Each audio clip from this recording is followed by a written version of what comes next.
Hello Ultrasabers fans. Today I've got my Azure Omen here. I'm going to do a little bit of a review and a little bit of a technical how to take this thing apart. It's something I haven't found yet on the forum or anywhere else. Good detailed instructions on how to get everything disassembled.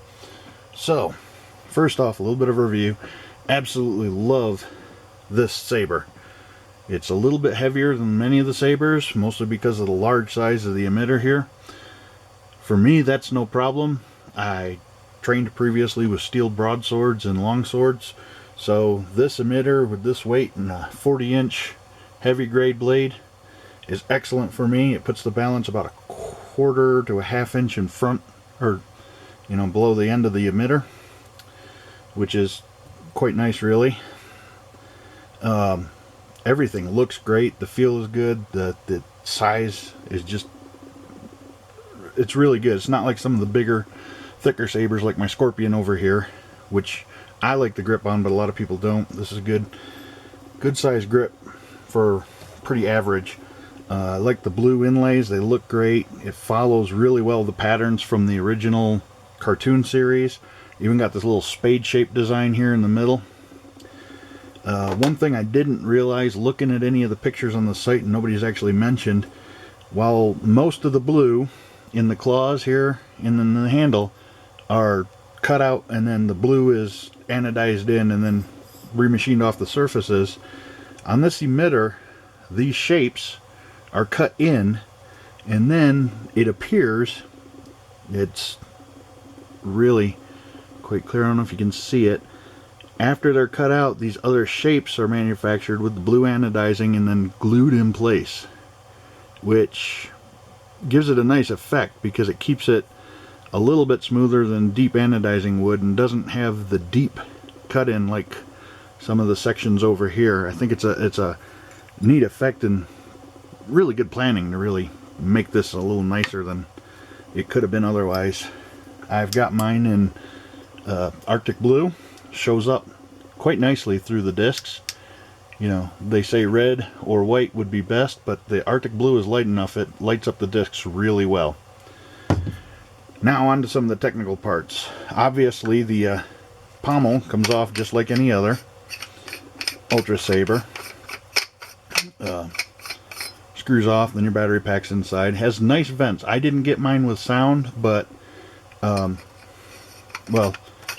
Kazayuri from the forums here has already done a review of his with sound, and it sounds great. He's got that interesting Thundercats font on it, so that's good. And I'm part of his 1-4 Saber Club, so I've actually heard his in person, and it does sound just as impressive as his videos make it.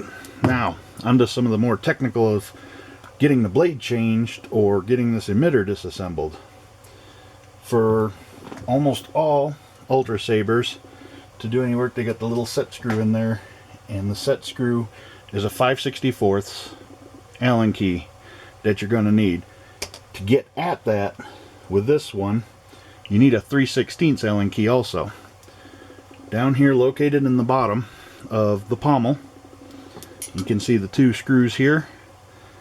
Those simply remove with the 3/16 Allen key. I put them on quite tight to hold everything snugly. If you got them, the ball end Allen keys are really nice to use right here because it's close to the handle, so you can get them off real good. Once you get the screw out, you can go ahead and pull those claws out. They clamp everything in place. So you get these, you gotta get both claws off to get this thing apart. To access the blade screws, the set screws for the blade retention screws. So you can see there's a little cutout there. Now, one thing I have experienced, because this clamping together with that little lip hooking onto the piece in here is the only thing that really holds the whole of this emitter in place. Even when everything is tightened down, this emitter can rattle against the hilt and the blade a little bit. That's no problem. It's just something, if you're going to be swinging this one around, if you're going to get one of these and swing it around and try to duel with it, you can expect that little bit of rattle. There's maybe, if you put a little tape, maybe some thick electrical tape or a little tiny thin weather strip or something like that inside these claws or onto this attachment, you may be able to get it to pull a little tighter. I don't mind it since I figured out what it was from, and it's not the blade working loose or anything like that. So once you get those claws off, this slides off, and then you've got your whole emitter assembly out of the way. Now this can be disassembled with the emitter and the claws still on. You may want to do that to, if you don't have the ball end Allen keys, you may want to unscrew this to get those screws out a little easier. It just gives you more space to work with. I leave it on there because it really doesn't hinder me because of the tools I've got. Now here is the hole of your blade holder. You see going around here, there's actually 3 separate set screws. And I like that design with such a small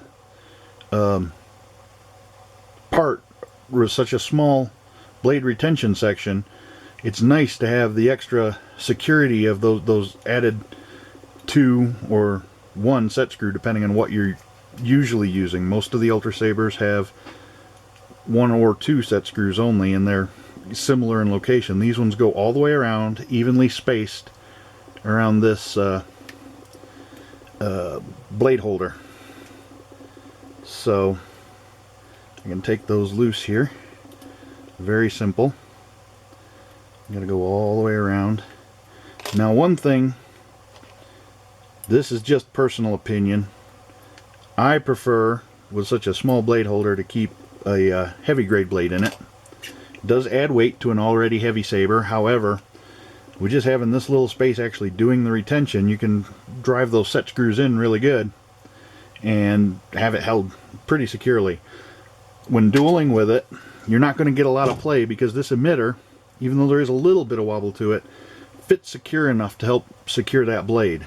So, and your flex point's a good 3.5, 4 inches away, 3.5 about inches away from the actual retention. Now this piece, you can see, fits into here, and that's where your claws lock onto. I've got set screw out too far, I can't get it together. But once that's in there, you're still out too far. One moment. Once that's in there, the position of this piece will determine the orientation of your emitter section to the hilt. Now I haven't adjusted this yet. When these are pre-assembled at Ultrasabers, I'm guessing they're all done the same. It's the same as what's shown in the picture there. They align it so you can see they have the flat edge aligned with the switch, which will align in here inside your emitter, and it'll keep one of the either the eye or the cat, whichever way, in line with the switch up here, the power switch. Now if you don't like that, like when I'm swinging my sabers sometimes, I like to keep my finger on the button. If I do that swinging this, then these claws can dig in to my arm here a little bit. If I want to adjust that, this whole narrow section here, the wider piece that holds the emitter, has set screws over here, and these can be loosened up on the corners. There's only 2 on opposing corners, which holds it really securely. I've not had any problem with them working loose at all. But loosen those up good, and once those are loose, that piece can be rotated and changed. Okay, that means once you go ahead and you get your blade locked in there and you put your emitter back on. I got another screw in the way. There, you got your emitter back on. I can now change the orientation of this to have the switch wherever I want to still have my emitter locked on tightly.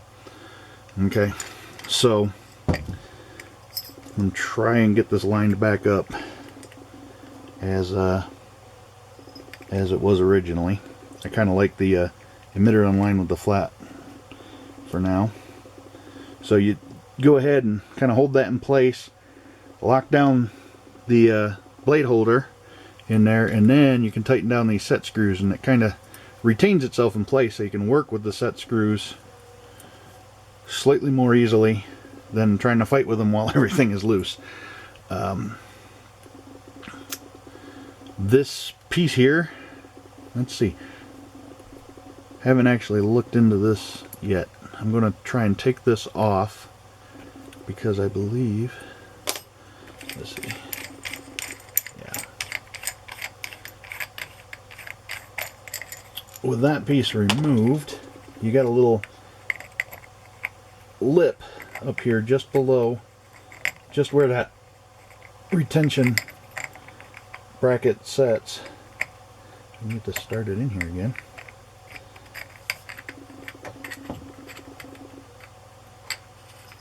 Okay, screw this down, and that will lock on right there. So you can actually, without having to get a another emitter of any kind, you could actually strip this hand down and have a really nice straight hilt with the you know, the bigger pommel. You can have a really nice straight hilt with the low profile emitter. I've got a little short blade I use as a dagger here, and you can see that will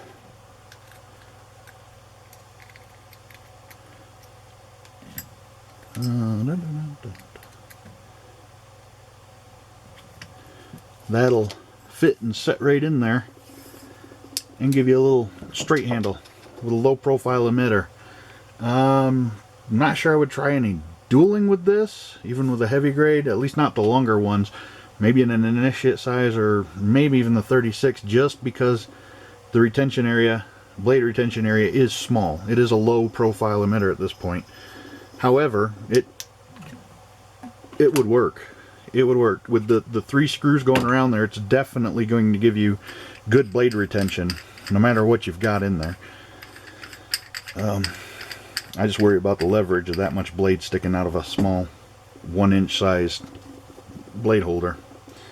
Okay, now put this back together. I'll go back through the assembly.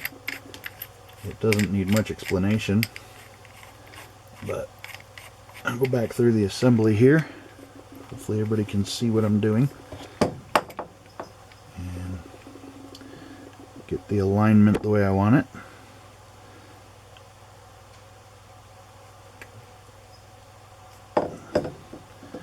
Got the alignment there. Tighten down the blade holder a little bit against the emitter bracket, and tighten up the set screws on the emitter bracket. Lock them really good onto that emitter, or onto that blade holder. I don't really call it the emitter until it's all put together. At least that's my point of view. And then I'm going to slip this on here just to see if that's just the right alignment I'm looking for. Of course, I put the blade in, so the screws are sticking out too far for the emitter to fit, which is actually good in my opinion, because it just shows everything was machined nice and tight to pretty good specs. And I've got that just a little bit off where I want it, so readjust, loosening up again. Should have done this differently. Loosening up again, loosen that emitter slightly, realign this, tighten down the emitter. Now with that emitter tight, or the blade holder tight, I'm going to check this again, and I want it right about there. There we go. Now I've got it right where I want it, just aligned right with the switch. You see it's pretty straight. So now I'll go back in here and tighten down these set screws. Should have done that the first time, really didn't. think about it. It's my first time taking this part off. I knew how I could, but didn't actually get around to doing it yet. So we lock those back down. Emitter's still tight. Okay, now can't put the blade back in with this piece of the emitter on. It won't. It's all of the blade retention screws are up inside of that, and you just can't get at it. However, like I say, with the 3-set screws, they tighten down nicely. I use a heavy grade blade, so there's less chance of them rattling loose. Go ahead and put this blade back in here.